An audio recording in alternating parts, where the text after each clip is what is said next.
everybody. Today I wanted to go over my video setup.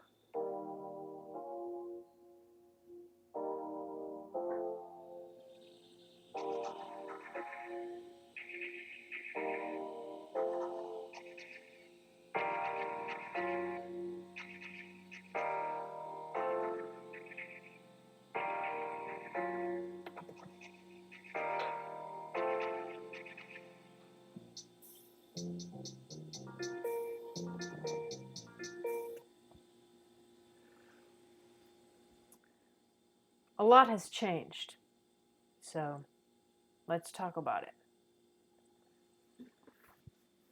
So I'm specifically talking about my video gear and setup. This was a video I made quite a long time ago now. It was originally what I was using to film all of my videos back then. And since then, a lot of things have stayed the same. Some things have stayed, and the reason I gave last time for making that video was so that I could personally see my growth. It was a video for me, and I feel very much the same way about this video. This is another marker in my video production life. So it's a funny little thing that I used to make videos on watches. I no longer really make videos on watches, even though I might bring it up every once in a while. In this video, I did my first ever wristwatch check. I was wearing this watch. This feels like a gift. It was a gift actually from my husband. He bought it for me, and this watch was so cool, and it holds a very special place in my heart, so it will be in my forever collection. So in keeping with in line of this past video, I will do a wristwatch check, and it's the Samsung Galaxy watch. I don't know what version. There's really no reference number, it just says Samsung Galaxy watch. Personally, I like the stats, I like the data, I like the information that I get. I just want to say it's really bizarre, if you've ever done it before, looking at past videos of yourselves where you feel like you've changed dramatically. It's literally like watching another person. I probably will link this video so you can go watch it. Anyway, that's all I'll say about that. Notebook, which basically... Let's start with the first piece of equipment, and that is writing. I have been through many notebooks, many iterations of notebooks. My first piece of filming equipment is this. This is not a composition notebook. It is the Remarkable 2, and it's essentially what I have fully converted to in order to write. I have so many notebooks, probably over 20, and I have so many more that are just in my own personal storage box somewhere. But I have decided to do the digital thing. Any project, any script, any piece of writing I have, I just open this thing up, I create a file, I go into a category, I have my menu of drop downs of scripts and books and pages that I have. Now, honestly, another piece of gear that I use is my MacBook Air. Previous to the MacBook Air, I was using the tablet. The Apple tablet. I had a detachable keyboard pad for it. It was with the idea of being nomadic, of traveling, of hotspotting to Wi-Fi and what have you. And over time, it just became a lot of steps to even try to upload videos. At the end of the day, it is much easier to have a dedicated laptop that has the power, that has the accessible storage, that has all the functionalities to prepare your content.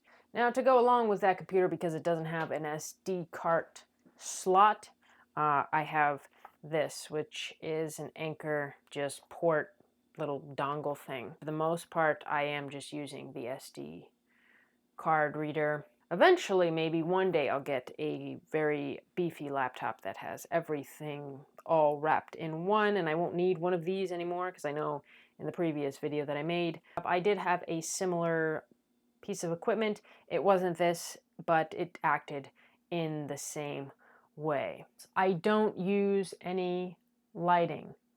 That is a freeing aspect of this setup. I feel like my setup has become in a way, a bit more minimalist. I now use my camera's manual functions to adjust uh, all the internal lights and the f-stop and the ISO. Also that I can manufacture a brighter look. I'm in a basement, so I don't have natural sunlight. So before, I was using a big studio photography light because I was inept at using my camera. I didn't use the manual functions. I didn't really know how, and I didn't even go as far as to try to experiment with them. Now I feel like I have a really good grasp on my camera, and I feel like my videos look a lot better now because of it. And this will be a perfect segue into the camera. Surprisingly, it is still the Canon 80D from over 4 years ago. It's amazing. It has worked flawlessly. It still looks and functions brand new. There have been no hiccups. I have taken this thing out in the rain. I have taken this thing out on hikes. I have put this thing on the ground to get shots. I have have I dropped this? I don't think I've dropped this actually. The flip camera, flip screen still works. There's almost absolutely no need for me to get a new camera besides the portability aspect. This is not an easy piece of equipment to take with you on the go if you want to have a quick in your pocket type of deal. Let me get into some of the lenses I use. Now, currently on my camera, I am using a 10 to 18 millimeter wide lens Canon wide lens. I also have original Canon stock lens 18 to 55 millimeter. I don't really use this one that much anymore. You can kind of tell it's the stock lens. You can get better on the other two lenses that I have, which are this one, another Canon. This is the 50 millimeter. This is more, I find, for stationary shots. It's a little close, so I have to really, I guess I could use it. If the camera is stationary and I'm stationary, there's no reason why I can't use it. But I don't generally use this one because I don't have a lot of room where I am. So it's easier for me to use this one, the 24 millimeter. And this is the one that I use the most. I think this lens looks really nice. And this allows me to get a really nice frontal shot without having too much clutter in the background. I find the lens quality to be really clear. It just looks good to me. So now I'm going to show you the 50 millimeter. I have not moved anything, nary the camera nor myself, and look how close it is. I'd have to either be really far back, and at this point I am pretty much going to be in the closet. If I want to be at my desk, I've got a foot to move my camera. Let's see what it looks like. Yeah, I mean, it's doable. This is actually a nice shot, but I guess I don't use this one that much, especially when I'm in this room, because I kind of like having the lights sort of in the ambiance, and I like the camera being closer because I can grab it if the focus is messed up or if I need to change something. This is like, it's just complaints by me. I have all the time in the world to make these videos, but I do use this lens when I film out there because there's a lot of stuff out there and a lot of distraction. I don't know, I just like the desk to be in frame a bit. I think that kind of goes with my overall aesthetic. Anyway, let's move on from, oh, and I do have this last. This is a zoom lens. This came in real handy with my watches when I wanted to get super, super duper close without sacrificing on focus. So let's talk mics to stay on camera task. Now I still have the original mic that I used with this camera, the Rode mic with the battery door that wouldn't close. I will make a bet to say that I don't think I've actually even changed the battery. But anyway, I don't use the Rode mic anymore, except outside for whatever reason. I am using the wireless Anchorwork mics. So I've got the receiver on the camera right now. One mic I'm wearing. One mic is here, and these are phone adapters. My sound quality has gone up from being a 2 to being a solid 7. I and the worst when it comes to audio. If you've watched my videos, you may know that. This also took me like over 2 hours to find the perfect setting. It was a half a day process at least, but I did it, and now I think this is some of the best sound I've ever had. Back in the day, I used to make all of my videos here at this kitchen counter. Unfortunately, I've got a really loud fridge. You might be able to pick it up in the mic, but with the Rode mic, it was directional, so it picked up whatever was behind me. This is my fridge right now. It's on. It cycles.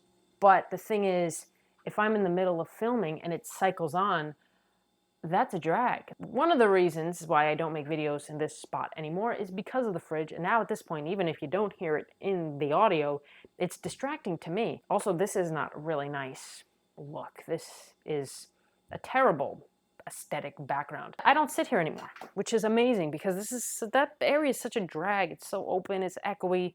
This is cozy, this is nice. This is like a writer's room. This is like, I've got my whiskey here, or my coffee here with my ice glass, and I've got my books there, and my painting, and my paintings. I never had a desk before here, but now that I have a desk, it just makes sense to make videos here. Now I'm still using the same tripod, the Manfrotto tripod. I feel like it would be a very useful upgrade to finally get a new one. I guess the reason why I haven't been looking into getting a new one is because it works. One of the legs doesn't go in quite all the way anymore, so it kind of is a little lopsided at times, and I have to play with the, angles of things. I guess I should get a new tripod. Why haven't I gotten a new tripod?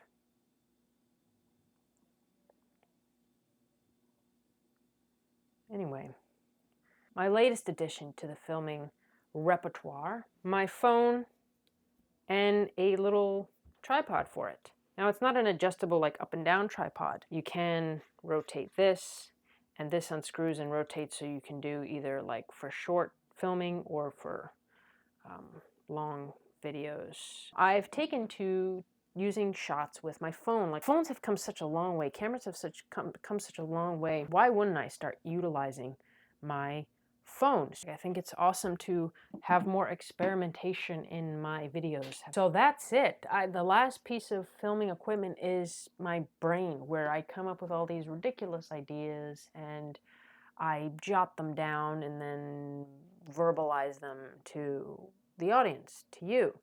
And I think if you have that, then everything else falls into place.